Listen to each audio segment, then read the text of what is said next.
वालेकुम। सबसे पहले मैं आप लोगों का बहुत ज़्यादा शुक्रिया अदा करना चाहती हूँ जिस तरह कमेंट्स में आप मेरी हौसला अफजाई करते हैं और मेरी रेसिपीज़ को पसंद करते हैं। और घड़ी ईद आए और मटन पुलाव ना बने, ऐसा तो हो नहीं सकता। आज इसकी रेसिपी मैं आपके साथ शेयर करूँगी बहुत ईजी तरीके के साथ, और इस दुआ के साथ हम इसको बनाना शुरू करते हैं कि जहाँ रहें हंसते रहें और हंसाते रहें। तो चलिए जी मिलके बनाते हैं। और यहाँ पे देखें जी, मटन पुलाव बनाने के लिए मैंने 1.5 किलो के जितना मटन ले लिया है। और अब इसके अंदर मैं कुछ मसाले ऐड कर दूंगी। 4-5 ये टुकड़े जो हैं दालचीनी के, और तकरीबन 1 टीस्पून के करीब ये काली मिर्च है, ये इसमें चली जाएगी।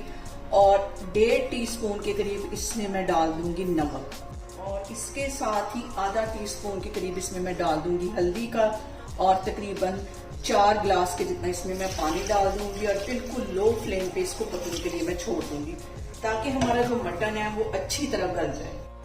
और यहाँ पे देखें जी, मटन की हमारी यखनी तैयार हो गई है, और मटन को मैंने अंदर से चेक किया था, अच्छी तरह ये गल गया है। इसको मैं एक साइड पे करती हूँ, फिर मैं आगे आपको दिखाती हूँ। और यहाँ पे देखें जी, उसी कढ़ाई के अंदर मैंने प्याज डाल दिया बड़े साइज का, और आधा कप के जितना इसमें मैं कुकिंग ऑयल डाल दूंगी। क्योंकि ये कुर्बानी का गोश्त है, ये थोड़ा सा हैवी होता है, चर्बी वगैरह इसमें होती है, इसलिए इसमें ज्यादा ऑयल नहीं जाएगा। यहाँ पे मैं प्याज को हल्का सा गोल्डन ब्राउन करूंगी, फिर मैं आपको दिखाती हूँ। और इसके साथ ही 1 टेबल स्पून में लहसुन और अदरक का पेस्ट डाल दूंगी। और यहाँ पे देखें जी, प्याज हल्का सा गोल्डन ब्राउन हो गया है। अब इसके अंदर मैं डाल दूंगी 3 टमाटर जो कि मैंने स्लाइस में काटे हुए थे। इसके साथ ही 3 सब्ज मिर्चें बारीक काटी हुई थी, ये इसमें चली जाएंगी। और यहाँ पे जो मैंने मटन को बॉईल करके उसकी यखनी बना के रखी हुई है, उसमें से सिर्फ हम मटन निकाल लेंगे और इसके अंदर डाल के अच्छी तरह इसको भून लेंगे ताकि जो मटन की हीट है वो खत्म हो जाए। इतने अच्छे तरीके से हमने इसको भूनना है, कम से कम 10 से 15 मिनट के लिए अच्छी तरह इसकी भुनाई होगी। और यहाँ पे देखेंगे, मटन की भुनाई करते हुए मुझे तकरीबन 10 से 12 मिनट हो गए, और ऑयल इसने देखें ऊपर अच्छी तरह छोड़ दिया है, मतलब कि इसकी बहुत अच्छी भुनाई हो सकती है। और साथ मैंने इसमें पानी का छींटा भी देती रही हूँ ताकि हमारा जो मसाला है वो जले ना।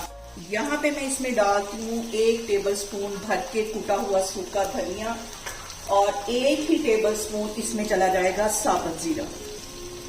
इसके साथ ही नमक मैंने पहले 1.5 टीस्पून के करीब डाला था, 1 टीस्पून अब डाल दूंगी, और उसके बाद इसको चेक भी करूंगी। और हल्का सा इसमें ये यखनी का छींटा देती हूँ ताकि हमारे जो मसाले हैं वो जले। और यहाँ पे मैंने 2 कप के जितने चावल ले लिए थे, 4 कप मैंने पानी नाप करके रखा हुआ। यखनी के 3 कप थे, 1 कप इसमें मजीद ऐड कर दिया, और 4 कप ये इसमें चले जाएंगे। और इसके साथ ही 1 टीस्पून भर के मैं काली मिर्च का डाल दूंगी, मिक्स कर लेना है इसको। और इसके साथ ही आधा टीस्पून से भी कम ये चाइनीज सॉल्ट है, ये इसमें चला जाएगा। और हल्का सा पानी में देखें बॉयल आना शुरू हो गया है। अब मैं चावलों को छान के लेके आती हूँ, जिससे कि मैंने 20 मिनट पहले भिगो के रखा हुआ था। और यहाँ पे देखें जी, अच्छा सा आ गया है बॉयल। अब इसके अंदर मैं ये चावल डाल दूंगी जो 20 मिनट पहले मैंने भिगो के रखे हुए थे। अच्छी तरह साफ कर लेना, चावलों को ज़ाया नहीं करना, और हल्के हाथों से हमने चावलों को यहाँ पे मिक्स कर लेना। यहाँ पे मैं पानी का ड्राई होने का वेट करूंगी, तकरीबन 85% के करीब पानी ड्राई हो जाएगा, तो फिर हम चावलों को दम भी देंगे और नमक भी चेक करेंगे। और यहाँ पे देखिए 85% के करीब जो पानी है वो ड्राई हो गया है। नमक मैंने चेक किया है, नमक पूरा है। अब इस पॉइंट पे 4 सब्ज मिर्चें इसमें मैं डाल दूंगी, और चावलों को मैं दम पे रख दूंगी तकरीबन 20 मिनट के लिए। 20 मिनट के बाद फिर मैं आपको दिखाती हूँ। और यहाँ पे देखें जी, मटन पुलाव को दम पे रखे हुए मुझे तकरीबन 20 से 25 मिनट हो गए, और पुलाव हमारा तैयार हो गया। बिल्कुल हल्के हाथों से हम इसको हिला लेंगे, और ये देखें खिले खिले ये हमारे चावल बन गए। इसको मैं करती हूँ डिश आउट, फिर मैं आपको दिखाती हूँ। और यहाँ पे देखें जी, बहुत ही टेस्टी हमारे मटन पुलाव बन के तैयार हो गए हैं। आप लोग इसे मेरे तरीके से बनाएं और मुझे कमेंट्स में बताएं कि आपको मेरी रेसिपीज कैसी लगती हैं। और मेरी वीडियोस को ज़्यादा से ज़्यादा शेयर करें और मुझे सब्सक्राइब करें, और अपना बहुत सारा ख्याल रखें। इंशाल्लाह ताला मैं एक और वीडियो में आपके सामने आऊँगी। अल्लाह हाफिज़।